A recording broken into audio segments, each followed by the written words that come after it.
overall, but carry still always a reliable fallback. Without further ado though, this is going to be game number 1 with Indonesia on the blue side, Philippines on the red side. Upper bracket finals. The winner of the series goes directly to the grand finals. Right off the bat, it does seem as though both Indonesia as well as Philippines, they would want to get themselves the lane priority in middle lane as much as possible. When Indonesia, both of their EXP laners are getting out of their lanes fast as well. So without further ado, with El Puerto is going to in first. Yep, El Puerto also going to be taking quite a lot of damage here. Change. Vivian on this show has already shown that she is quite capable on quite a high mechanic hero, and this is a hero that can do quite a lot of damage early on as well, so gotta respect that. Yeah, just right off the bat, it doesn't seem as though Indonesia, they want to be so overly aggressive. I mean, definitely great to see that they are just trying to ensure that Immortus would not be able to kind of wave clear fast enough with the Ocean Oddity as well as Breath of the Ocean. Ogi Shadow Kill on Vivero, but Revitalize will keep her alive quite easily. I think Indonesia expects they're not going to be able to get easy kills early on, but the more pressure they put, the better it's going to be. And just moving on forward, 1 minute and 50 seconds into the game, El Preto makes his way down to the bottom lane. Yep, Purify forced out on Shell already, and that is going to be first blood. Perez, one final last hit going to be landing on the heart. Vival coming in. Does not have the Ogi Shadow Kill, sadly. Otherwise, that could have been a double kill. It could have been, definitely. Especially since the turtle has just spawned up to the top lane. If the kill actually landed on the El Puerto, that is a crazy amount of shift that will be going into the hands of Indonesia. But unfortunately, that's not going to be the case. Philippines will still have got themselves a pretty good lead onto, or rather a pretty good priority over the turtle all around, with only the Highlands just trying to defend it. Yeah, I think Team Philippines so far has been doing a very good job of dealing with aggression, but the moment I say that, Perez getting ganked, has to flicker away, still is able to survive. Meanwhile, in the riverside, Vivero taking quite a lot of hope from Cine and Vivian as well, but here comes Amores in backline with Matrai. Flicker from Vivian, Shenpo shield actually keeping her alive! So still, no deaths on either team. This is absolutely crazy, but it doesn't seem like that's going to be over just yet. As Fumi Echo as well as Cine, they really want to get some priority. Yeah, Glorious Pathway comes in. El Puerto still gets the turtle away. Good retreat timing. Vival a bit too late for it. And that means that Indonesia just have to awkwardly walk out of the turtle pit with nothing.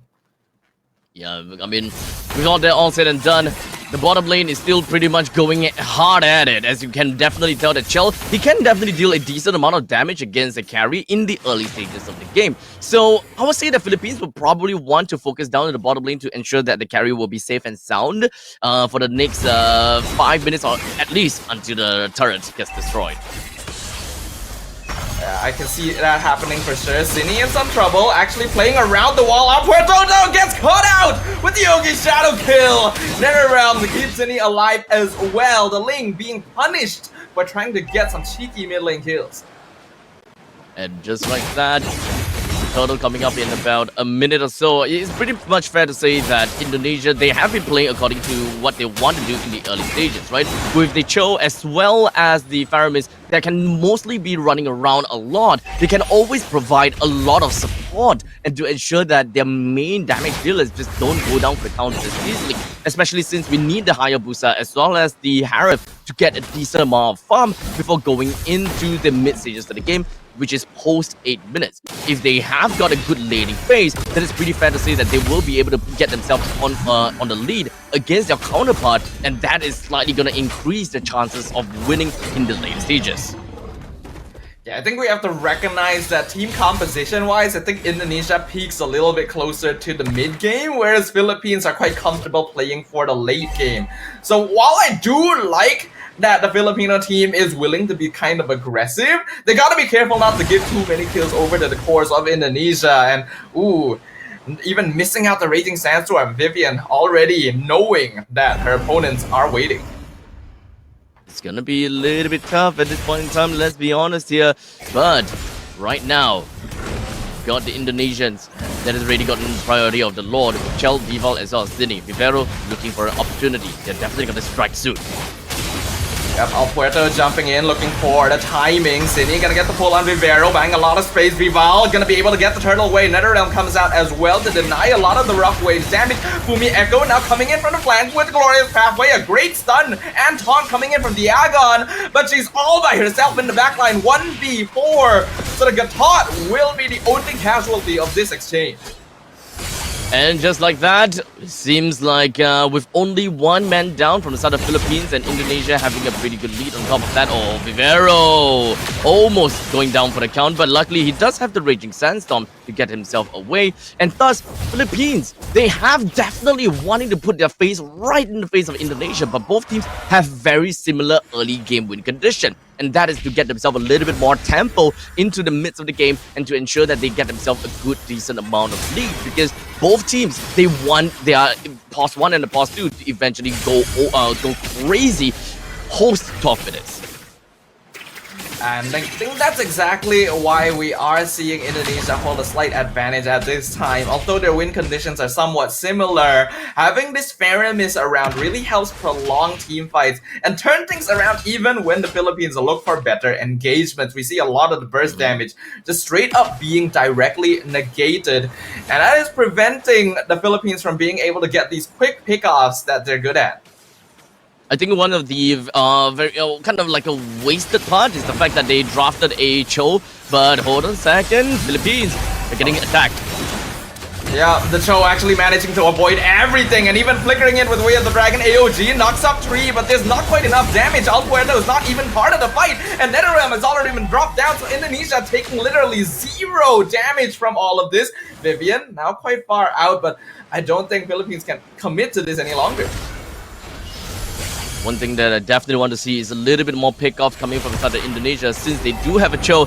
But unfortunately, they don't have anyone that can exactly make full use of the Way of the Dragon at the start of the game, right? If you're able to reposition the members from the side of Philippines, you can definitely burst that one person down, but Indonesia just doesn't have anyone to do that. But they're totally fine just taking things slow and continuing to harass. Way of the Dragon on top of Alpuerto while Vival is taking the turtle. Tempest Blaze though gonna be punishing Vivian, but the rough wave is doing a lot of damage actually. There's no NetherRealm available, and that means that Indonesia actually getting burst down quite hard. They'll lose Vivero, but that's in exchange for a double kill on Alpuerto. Now that is definitely tough, especially since Vivian did manage to find a Way of Dragon onto Alpuerto, but back to the problem itself, they don't have anyone that can really burst anyone down that got hit by the Way of Dragon. As such, Alpuerto have a very simple escape, and that is a simple tap of the Tempest of Blade to get herself in a safe position and also in a counter-attack position. As long as Philippines, they are ready to bring a Morris right in with the Ocean Oddity together with the Purify, or rather the Stone Age is gonna break. Morris on flank gonna be able to burst down Shell despite the Zaman force, and now Fumi Echo gonna be the next target. Glorious Pathway and Revitalize though keeps her topped up very easily. Vivian now 1v3 to defend the tower, and even Tempest of Blades committed to force out the NetherRealm in the mid lane. Philippines now starting to up the tempo at the 9-minute mark. We're really starting to see how Philippines like to engage in their fights, especially since Vivero does not have the flicker onto the Raging Sandstorm. And Morris being one of the main important engager going into Ocean Oddity and as well as the Petrify. That is definitely one of the main things that Philippines will want to do. Bushwhack and just ensure that they catch the opponents completely off guard. As such, it is definitely going to be the brushes that will be their territory. The moment that they give Indonesia any form of control in these brushes, they, Philippines themselves, lose a massive amount of lead on as to how they would want to pick off the members from the side of Indonesia, and perhaps, in this case, even on how they can start a fight. Yeah, both teams are actually surprisingly capable of going for ambushes, but I do believe Indonesia is a little bit better at just straight up team fighting due to that NetherRealm. That's why, like you mentioned, Abstract, Philippines cannot afford to give up surprise advantage. They gotta use flanks and angles properly so that they can bait out resources before fully committing to a kill. Especially since Kadita, oh, hold on a second, almost managed to find something on the shell, but that is a Purify that's gonna be immediately popped, but that's not all. Morris.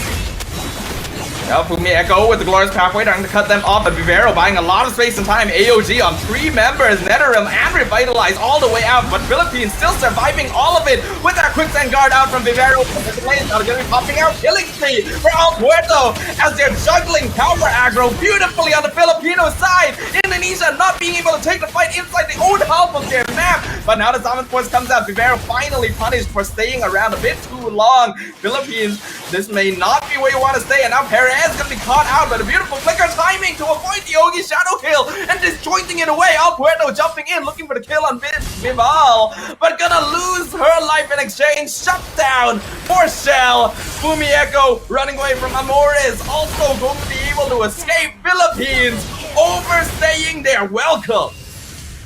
Simply fascinating. Coming in from the flicker from the side of Paris. Didn't go down at all throughout the entire engagement with a very well-timed flicker, but Diagon decides to go in an AOG? Diagon's trying to delay this lord. He wants to buy time for El Puerto, but we have the dragon now onto Perez. That's a lot of damage right there. Ghostbusters finishing off Perez on the carry, and now the rest of Team Philippines being chased down. Mega kill for Shell as they continue diving into the PH side of the map. El Puerto able to get purple buff at least, but tempo and momentum has definitely shifted. There's definitely a very strong front from the side of Indonesia. They may definitely have a little bit of problem when it comes down to singling out people and getting the burst damage in the early game, but we have just ended 12 minutes. And this is where the Harif will definitely get a little bit more damage as compared to the counterparts of Carry, since Carry requires a lot more items before she's able to do anything remotely useful, being the Holy Trinity. While as for the side of Chell that's playing as the Harif, all you realistically really need is the Feather of Heaven as well as the Stallium Scythe. And from that point onwards, your Stallium Scythe would do so much true damage. Vivian trying to get away with the dragon, uses the flicker, not quite the angle she was looking for though, and that means Philippines can chase her down and punish Vivian for that attempt. So the Lord still gonna be pushing up against them down in the bottom lane. Glorious pathway comes up from Fumi Echo once again. AOG gonna miss, unfortunately. Good positioning by the Indonesian side. Vival clearing up mid lane. The Philippines still gonna be able to hold on to all their structures. And just like that, with about a few more minutes to go until Perez gets all the farm that she needs in order to really just burst down this Hylos, because so far, Hylos has been really pesky and very difficult to take down despite only having a single Revitalize in the composition itself. Both Indonesia as well as Philippines, they are very front line heavy, and as long as they are able to find a way to just deal with the front lines, it will always be a problem solved. While both teams, they have answers to deal with the back lines. I'm honestly impressed at the retry timing from El Puerto, though so far still been able to secure her purple buff despite the attempts from Team Indonesia to make sure that she does not have it. This is gonna give Philippines a little bit more time to play around, but Glorious Pathway comes out once again. AOG knockup on Fumi Echo only. Vivero, Freezing Sandstorm defensively, actually able to escape from Indonesia, but the mid inhibitor will fall. Ogi Shadow Kill comes out, but Petrify gonna cancel it. So Vival still picks up the killing spree. Wait a second! Onto El Puerto from the flank, saved for the perfect moment. Unstoppable streak for Shell, and now Indonesia looking for the coup de grace. On Honey's side, probably not the best idea to go for the Tempest of Blades on the Joe.